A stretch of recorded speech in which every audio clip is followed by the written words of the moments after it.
Quite the developments over the last 48 to 72 hours. Elliot Freeman on 32 Thoughts. I saw the quotes on Twitter. I had to go actually listen to the segment because I don't want to get radioed, but this is the official quote. The Maple Leafs have tried to talk to Marner. Marner's camp has not engaged with them. And I think everyone knows the way this is going to be headed, that on July 1st, he's going to go out there, he's going to hit the market, he's going to pick a team, he's going to set a contract, and he's not coming back to Toronto. And that piggybacks off Cam Strickland last Friday from the Cam and Strick podcast, saying Ken confirmed Mitch Marner will not be returning to Toronto, will be playing for a new team come next season. What was your reaction to all this? I was like, didn't we know this a month and a half ago? I know. That was the same thought I had. The second thought was, oh God, Edna is going to be clinging for life after one of these. We need to make sure she stays away from balconies and highways. But the honest truth is, we knew this. I think that this has been a really good job by the Maple Leafs front office, Brad Treliving, anybody else involved, to handle this pretty well PR-wise. To expand on that, the reason I think some of these reports are coming out the way that they are and are being managed the way that they are is to kind of make sure that the Leafs' asses are covered and they've done their due diligence, and Leafs fans, and especially as this has gone on in his time here, which is one of the reasons that's been really frustrating to watch this unfold, is being he's created a divide where there now are Marner fans in the fan base and people who have kind of abandoned the idea of actually cheering for the team, and it's just about making sure all Mitchell Marner is all supported and Magic Mitch has got the treatment he deserves here. But I think they've done a great job getting these reports out and having this stuff kind of come out the way that it has, because it's all kind of come out in a positive light. They've offered him contracts. They tried to make him the highest paid player in the league. They tried to make him the highest paid player in franchise history. They've tried to reach out to his camp. His camp won't respond. They had a contract offer on the table. They had a trade offer on the table. Now, he doesn't have to accept those things, and nobody here is going to say he has to accept those, but it's known that that stuff was out there.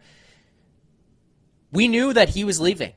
We knew that. Like, if you thought that this guy was coming back, I mean, in all honesty, you got to give your head a shake and kind of reconsider, because I think the only way that he would have come back from a Leafs standpoint, the only way they would have accepted him to come back would have been on a pretty significant discount. I don't know. You tell me if discount. Let's put quotes on that. Discount. I say discount market-wise, right, based on 14 plus that he's rumored to be getting out there. I think that would have been the only way that they would have allowed this to progress if you're the Leafs. I just think that they've handled this pretty well, making sure that these things are getting out there before his camp can turn around and spin something else that will turn fans against the team. I don't know if you get the same read as me there, Nick. Oh, I do. And the thing I'll say, it reminds me a lot of the Kyle Dubas situation where it's like, you can't fire me because I quit. And it's like, what is it? From the Maple Leafs perspective, I think they're ready to fire Mitch Marner. I think Marner thinks he's quitting. Like, I've been consistent since day one in saying this is less about Mitch Marner. This is more about the cap space and reimagining the roster. Like, I think he's worth every penny. I think he's a great player. I think he's going to get paid by somebody, whether it's Carolina or Vegas or Los Angeles or Anaheim. It just can't be in Toronto, because you have to find a way to balance out your roster, and you got to utilize that cap space. It's less about the conversation about should he get paid and more about the realization that it's just not working with this crop. And who's the one guy who's the big free agent aside from John Tavares, of course, and we can have that conversation another time. But it's more about using that cap space and reallocating it somewhere else, Zach. This is part of the problem that I think a lot of people started to realize a couple of years ago, is just the construction of this team as it has been for the last little while does not work. And this sucks. Like, I'll put it bluntly. I think this is a terrible situation to be in if you're the Leafs, because you're getting no assets back. You're getting no picks. You're not getting an opportunity to get players back or make some type of trade. And I know people want to jump on Brad Treliving for the trade that he made in Calgary with Matthew Tkachuk. But put this the other way. Think about this from a Calgary standpoint. Johnny Gaudreau comes up there and he says, I'm not going to re-sign here.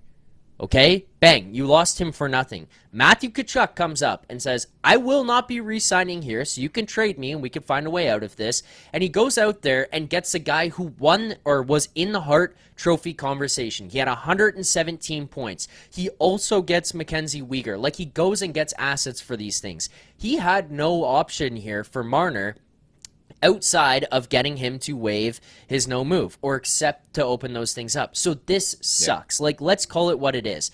But you have to find a way to spin this positively if you're a Leafs fan. Like, okay, baseline, it sucks. You're getting nothing back. Now let's move forward. The group as it was built does not work. You can't win like that. They are far too similar of players. They have the same mindset. They have the same skill set. They attack the game the same way. They play the game, like all of it. It's way too similar. I don't think a Stanley Cup team or a team that's going to go far in contention and compete down the road beyond the second round for only twice in their 2 times in their careers here, part of this organization, is a team that's going to be built this way. I mean, you look at the Colorados, the Floridas, the Edmontons, like they have diversity within their lineup. Making sure that you have an opportunity to go out and be diverse in your construction of the team is a positive. So let's look at it that way. Not getting anything back sucks, but if you want to flip this and say, okay, here's where the positive is, you now have what would be, sure, it's 10.9 or whatever the hell the number is coming off the books that you're going to get, but it's also that extra $3 million in cap space that he would have been looking for that you're going to be able to now go out and spend this summer and find ways to improve your team in the aggregate and not by one player. And the final point here, Nick, because I kind of just rambled on for a little bit, and I'm curious what you think. It's a little bit of the Moneyball point on it, but you're not trying to replace Mitch Marner. I'm sick of the conversation of like, well, how do you replace Mitch Marner in the 100 points and that he did one time? And how do you find a way to get a player? Like, you're not going to get a player to get that. You're not trying to get a player to get that. Like, if you're trying to get a player to replace Mitch Marner and his 100 points, you're approaching the summer wrong.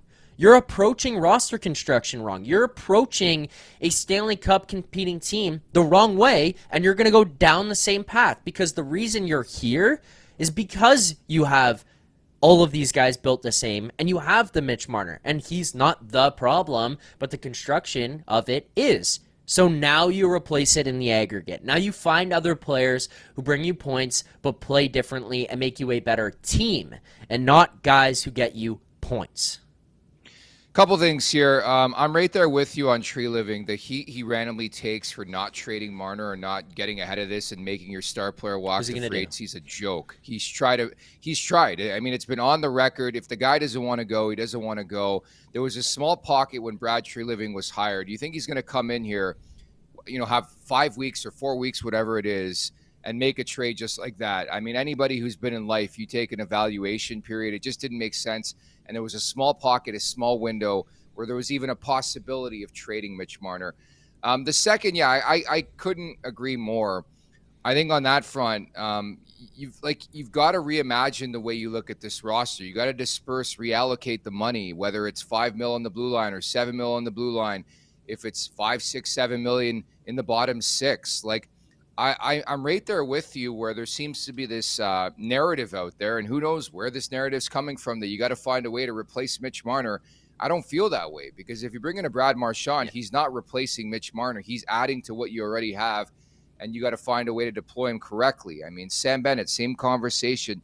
I think if you're looking to replace Mitch Marner with another Mitch Marner, then you're not looking at this puzzle correctly. Now, there are certain players that I wouldn't mind the trade-off.